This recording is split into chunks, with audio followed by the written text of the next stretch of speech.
ఎవరు నిన్న సాయంత్రం ఆల్మోస్ట్ మనం అందరము చూసింటాము. రేవంత్ రెడ్డి అసెంబ్లీ స్పీచ్లో చంద్రబాబు నాయుడు గారికి అతనికి ఉన్న సత్సంబంధాలుతో వాళ్ళ రాష్ట్ర ప్రయోజనాలు ఏ విధంగా కాపాడాడు అని చెప్పేసి మనం అందరం కూడా అసెంబ్లీలో ఆయన స్పీచ్ విన్నాం. బాగానే ఉంది పాపం, తెలంగాణ ముఖ్యమంత్రిగా అతని సత్సంబంధాలు అతను కాపాడుకుంటున్నాడు.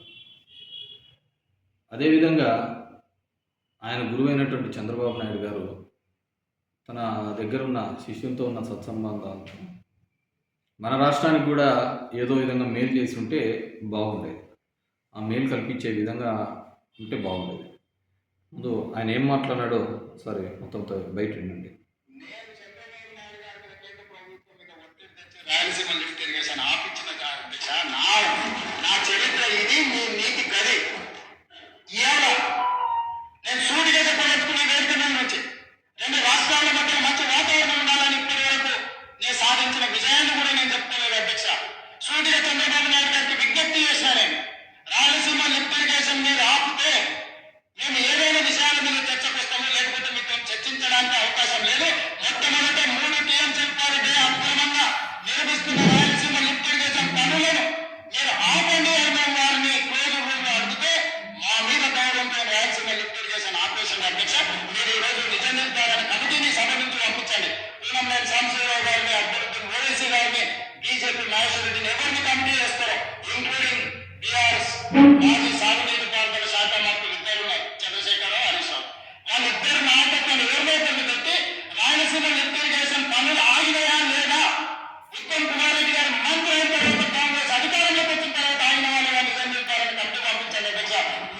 మీరు ఆదేశాలు ఇవ్వాలి అధ్యక్ష. ఈ సభ నుంచి మేము అక్కడ రాయలసీమ లిఫ్ట్ 3 టీఎంసీ దోపిడీని ఆపించి చర్చల పేరు మీద ఈరోజు పార్లమెంట్ రంగారెడ్డి ఎత్తిపోతలకు అనుకూలంగా నిర్ణయాలు వచ్చి ఉమ్మడి రాష్ట్రంలో మా ప్రాజెక్టులకు మీరు ఎలాంటి అభ్యంతరాలు పెట్టకండి, మా కడుపు పెట్టకండి అని వాళ్ళ మీద ఒత్తిడి తీసుకొచ్చి ఈరోజు కొలికి నడిపించామని. ఆయన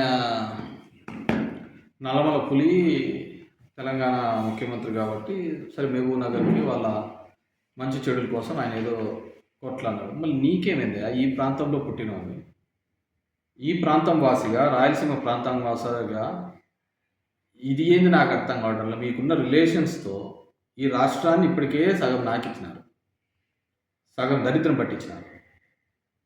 ఎవరైనా కానీ బాగుంటే, రిలేషన్స్ బాగుంటే దానివల్ల మంచి నిధులు తీసుకొని రావాలి. అవన్నీ పాప ఆయనేమో బాగానే చేసుకుంటారని నేను అసెంబ్లీ చెప్పినాడు. సో అందరూ రాయలసీమ ద్రోహి, తెలుగుదేశం పార్టీ, చంద్రబాబు నాయుడు అంటాడు. ఆయనే ఇది మొదటిసారి. ఆయన ముఖ్యమంత్రిగా ఉన్నప్పుడు ఆల్మట్టి ఎత్తు పెంచుతున్నప్పుడు మనం మాట్లాడలేదు. ఆ రోజు బీజేపీతోనే ఉన్నాడు, ఇప్పుడు ఆల్మట్టి పెంచుతున్నాడు. అయినా కానీ మాట్లాడలేని పరిస్థితిలో ఉన్నాడు. ఎంత నీట్గా ఒక కాంగ్రెస్ ముఖ్యమంత్రి ఎంత నీట్గా చెప్తున్నాడు. నీతో సంబంధం లేని అతను, నీ కేవలం నీ శిష్యుడుగా కానీ, నీ కింద నీ అనుచరుడుగానో, లేకుంటే నీతో పాటు పనిచేసిన వ్యక్తిగానో ఆయన ఇంత మాటలు చెప్తుంటే ఏంది నాకు అర్థమే కావట్లే. అసలు ఏంది ఈ రాయలసీమ ఎత్తిపోతల పథకం ఎందుకు జగన్మోహన్ రెడ్డి గారు తీసుకొని రావడం జరిగింది? వీటన్నిటిని కూడా జనాలు, మనము రాయలసీమ వాసులుగా మనం కూడా తెలుసుకోవాలా, ఆలోచించుకోవాలి. ఎక్కడ ఇది బీజం పడింది, ఎందుకు ఈ బీజం పడిందని. ముఖ్యంగా శ్రీశైలం నుంచి రాయలసీమకు, నెల్లూరు జిల్లాకు, చెన్నైకి తాగునీటి అవసరాల కోసం పోతిరెడ్డిపాడు హెడ్ రెగ్యులేటర్ 881 అడుగుల ఎత్తులో ఏర్పాటు చేశారు. 880 కంటే 880 కంటే ఎక్కువ ఉంటేనే పోతిరెడ్డిపాడు ద్వారా మనం నీళ్లు తీసుకొని రావచ్చు. అప్పుడు దానికి అంతకుముందున్న డిజైన్ని రాజశేఖర రెడ్డి గారు వచ్చిన తర్వాత దాన్ని 44,000 అడుగులకు చేసినాడు. 44,000 క్యూసెక్స్ని తీసుకొని పోవడానికి ఆయన ఏర్పాటు చేయడం జరిగింది. 44,000 క్యూసెక్స్ని తీసుకొని పోవడానికి. ఆ రోజు కూడా ఇదే దేవినేని ఉమా ప్రకాశం బ్యారేజ్ మీద దొల్లాడ పొల్లు దండాలు పెట్టారు. నేను చెప్తున్నా వాళ్ళ పార్టీ యొక్క స్టాండ్. ఇక్కడ ఒక మాట, అక్కడ ఒక మాట, 2 కళ్ళ సిద్ధాంతము, ఇవన్నీ ఎవరిని మోసం చేయడానికి. ఆ రోజు కూడా దేవినేని ఉమా అక్కడ చేసినాడు. మాకంతా ఇబ్బంది జరుగుతుంది అని చెప్పేసి. అయినా రాజశేఖర రెడ్డి గారు ఏమాత్రం ఇది తగ్గకుండా ఆ కార్యక్రమం చేయడం జరిగింది. 854 అడుగుల కంటే ఉంటే 7,000 క్యూసెక్స్, 841 అడుగులు ఉంటే 2,000 క్యూసెక్స్ మాత్రమే నీళ్లు తీసుకునే వీలు ఉంటుంది. పోతిరెడ్డిపాడు ద్వారా దగ్గర దగ్గర 101 టీఎంసీలు కేటాయింపు మనకు ఉంది. అయినా ఎప్పుడు తీసుకున్న దాఖలా లేదు. 2004-05లో మనం తీసుకునేది 56, 2005-06లో 78 టీఎంసీలు, 2007-08లో 48, 2009-10లో 60 టీఎంసీలు మాత్రమే పోతిరెడ్డిపాడు దాని ద్వారా మనకు పరిమితమై వచ్చింది. 2012-13లో 22 టీఎంసీలు, 14-15లో 59, 15-16లో 0.95, 16-17లో 67 టీఎంసీలు, 17-18లో 91, 18-19లో 115, 19-20లో 179 టీఎంసీలు. అంటే కేవలం 1-2 సంవత్సరాలు తప్ప 20 ఏళ్లలో మనం ఫుల్గా దాన్ని వాడుకునేది లేదు, తీసుకునే దాఖలాలు లేదు. అటువైపు తెలంగాణ చూసినాము అంటే వాళ్ళు 798 అడుగులకు వచ్చారు కల్లా వాళ్ళు కరెంట్ కొట్టడం మొదలు పెడతారు. మనం కూడా చాలాసార్లు గొడవ పడినాం, పోలీసు వాళ్ళని పెట్టినాం, ఇట్లా నీళ్లు కొట్టుకోకూడదు అని చెప్పేసి అన్నీ చేయడం జరిగింది. ఇవన్నీ అయ్యేది కాదని చెప్పేసి అప్పుడు పాలమూరు రంగారెడ్డి పెద్ద ఎత్తున మొదలుపెట్టినాడు కేసీఆర్. డైలీ 2 టీఎంసీ దగ్గర 60 రోజుల లోపల 120 టీఎంసీలు లిఫ్ట్ చేసే విధంగా పెట్టినాడు. దానికి ఏది పాలమూరు రంగారెడ్డి కానీ దిండి ప్రాజెక్టు కానీ కేసీఆర్ ముందుకు తీసుకొని మనం కూడా ఆ టైంలో వాటిని అన్నింటినీ ఆపాలి అనే ఉద్దేశంతో జగన్మోహన్ రెడ్డి రైతు దీక్ష చేయడం జరిగింది, జలదీక్ష చేయడం జరిగింది కర్నూలులో. నేను మర్చిపోయింటావు, అన్ని రికార్డులలో ఉంటాయి. దాని తర్వాత జగన్మోహన్ రెడ్డి ఇట్లయితే కాదు, రాయలసీమ ప్రాంతం ఈ విధంగా అయితే ఇబ్బంది పడుతుందనే ఉద్దేశంతో 800 అడుగులకే రోజుకు 3 టీఎంసీల నీళ్లు తీసుకొని పోయడానికే ఈ రాయలసీమ లిఫ్ట్ ఇరిగేషన్ ప్రాజెక్ట్ అనేది తీసుకొని రావడం జరిగింది. రోజుకు 3 టీఎంసీలు నీళ్లు తీసుకొని రావడం, దాని మీద పేరు వస్తుందని ఎన్విరాన్మెంటల్కి దీనిలకు అన్నిటికీ పోవడం జరిగింది. తెలుగుదేశం పార్టీ మనకు పేరు వస్తుంది. అయినా కానీ ఒక సైడ్ ఎన్విరాన్మెంటల్ మన పని క్లియరెన్స్ దానిలకు మనం ఒక సైడ్ ఆ పని అఫీషియల్ వర్క్ చేస్తున్నా కానీ డ్రింకింగ్ వాటర్ కానీ ఇప్పటికే దగ్గర 795 కోట్ల రూపాయలు దానికి సంబంధించిన ప్రాజెక్టు పనులు కూడా చేయడం జరిగింది. ఎందుకంటే ఇప్పుడు చూసినామనుకో, రాజశేఖర రెడ్డి పోలవరం మొదలుపెట్టేటప్పుడు కూడా ఎన్విరాన్మెంటల్ క్లియరెన్స్ లేవు. అయినా కానీ ఏదో ఒక చోట ఎవరో ఒకరు ఈ పనిని మొదలు పెట్టాలి అనే ఉద్దేశంతో పోలవరం పనులు మొదలు పెట్టడం జరిగింది.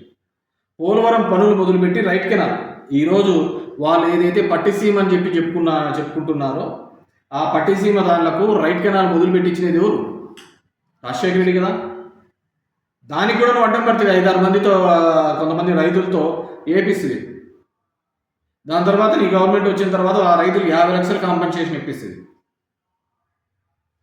ఎవరు? ఈ ఇరిగేషన్ అంటేనే రాజశేఖర రెడ్డి గారు వైఎస్ఆర్ కుటుంబంలో ఉన్నప్పుడే 2004 ముందు చూడండి కేటాయింపులు ఎన్ని ఉన్నాయో, ఇప్పుడు చూడండి కేటాయింపులు ఎన్ని ఉన్నాయని.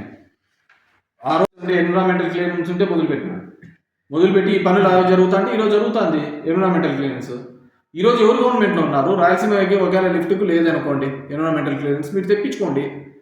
మేము మొదలుపెట్టాం కదా, స్టార్ట్ చేశాం కదా. Development is a continuous process. అది వదిలిపెట్టినారు మీరు. ఈ విధంగా కంప్లీట్గా కూడా రాయలసీమ ద్రోహనో దీనిలోనో ఇప్పుడు ఈ విధమైన అసమానతలు క్రియేట్ చేయడం వల్లనే కదా ఈ ప్రాంతంలో ఇబ్బంది పడుతుండేది. ఆ రోజులు అంటే కొంతమంది ఉండే వాళ్ళు మైసూరాడి మామ, ఎంవి రమణారెడ్డి, కొంతమంది అనంతపురం జిల్లాలో ఉన్న వాళ్ళు కొంతమంది పాదయాత్రలు చేసినారు ఇదే విధంగా రాయలసీమకు సంబంధించి. ఇప్పుడు అంతా ఆ సీన్ ఎంత ఏం కనపట్టాలి మనకంతా ఏంది కనపడుతుంది? ఇప్పుడు పొద్దున్న లేచిన నుంచి కూడా ఒకటే దీనిలో ఏది పెద్ద ఇంపార్టెంట్ ప్రాజెక్టే అనసూయ, అన్వేషు, శివాజీ. ఇవి తప్ప మనకి ఏమైనా కనపడతా అంటేనే కదా. ఏందో నాకు అర్థమే కావడంలా. ఎవరైనా లిఫ్ట్ ప్రాజెక్టులు చేస్తాం, ఇవి చేస్తాం, ఇవి కాదు. 100 రూపాయల మంది వచ్చాందా లేదా? క్వాలిటీ మధ్య దీనిల మీద పడింటే ఎంత దరిద్రం అంటే రాయలసీమకు సంబంధించి మాకు ఎయిమ్స్ వచ్చింది అనంతపూర్కి, తీసిపోయి అమరావతిలో చెప్పి గుంటూరులో పెడుతుంది. ఈ గుంటూరులో కార్పొరేట్ లేదా, ఎక్కడ వెనకబడి జిల్లాల్లో పెట్టింటేది కదా. ఈరోజు హైకోర్టు వచ్చింది కర్నూలులో, తీసపోతుంది. బ్యాంకింగ్ సెక్టార్స్, రీజనల్ బ్యాంక్స్ అన్నీ ఉంటే, కెనరా బ్యాంకు ఇవన్నీ ఉంటే కడప నుంచి తీసేస్తుంది, లా యూనివర్సిటీ తీసేస్తుంది, హైకోర్టు తీసేస్తుంది. ఈరోజు వచ్చే డ్రింకింగ్ వాటర్ని తాగే నీళ్ళకి ఇబ్బంది పెడుతుంది. ఇక్కడ చూసావా మా హంద్రి కాలంలో లైనింగ్ వేస్తుంది. పోయి చూడు మా పక్కన బోర్లన్నీ ఎట్లా ఎత్తిపోయినాయో. అంతకుముందు పుష్కలంగా ఉన్న బోర్లు ఈరోజు బోర్లలో నీళ్ళు లేని పరిస్థితి. లైనింగ్ చేయించినారంతా, కుప్పం తీసుకోవాలట అని మొత్తం లైనింగ్ చేయించినారు. ఏంటి ఇది? ఎక్కడికి పోతున్నాం? మనం మాట్లాడాల్సిన అవసరం లేదు. తెలుగుదేశం పార్టీకి ఒకటే, ఆవకాయ అమరావతి, ఇది తప్ప వేరేది పట్టడంలే. ఎవడైనా మాట్లాడిచ్చేది, చెప్పేది, పాడు పరదేశి ఏందిలే. సాయంత్రం అయితేనే 100 రూపాయలు క్వాలిటీ మందు దొరికిందా లేదా, అది దొరికితే చాలు. ఎంత దరిద్రానికంటే అంత దరిద్రానికి. ఇదే అమరావతి మీద ఇంకో దాని మీద చేస్తే గింజుకొని హైకోర్టులకు, సుప్రీంకోర్టులకు, అన్ని చోట్లకు తిరగవా? దీనివల్లనే కదా ప్రాంతీయ అసమానతలు వచ్చేది. కేసీఆర్ అప్పుడు ఈ విధంగానే కదా. తెలంగాణ ఉద్యమం ఎప్పటి నుంచో ఉంది, కానీ తెలంగాణ ఉద్యమాన్ని గట్టిగా చేపట్టినది ఈ ప్రాంతీయ అసమానతలు ఉన్నాయనే కదా. నీరు నియామకాలు అని చెప్పేసి ఆయన బయటకు వచ్చినది నీ టెన్యూర్లోనే కదా. ఈరోజు మళ్ళీ అలాంటి ఉద్యమం కూడా పుట్టించాలని చూస్తున్నారు రాయలసీమ ప్రాంతంలో. మొత్తం ఏది చూడు వేల కోట్లు తీసిపోయి ఒక ప్రాంతాన్ని అభివృద్ధి చేస్తున్నారు. ఎవరు అంతా న్యాయాలే ఉండేది అక్కడంతా. దానంత పెద్ద స్కామే లేదు. మీరు అన్ని నీతులు చెప్తా పోతా అంటారు. ఎంత అధ్వానంగా జరుగుతుందంటే అసలు గిట్టుబాటు ధర లేదు రైతులకు చూస్తే. నిన్న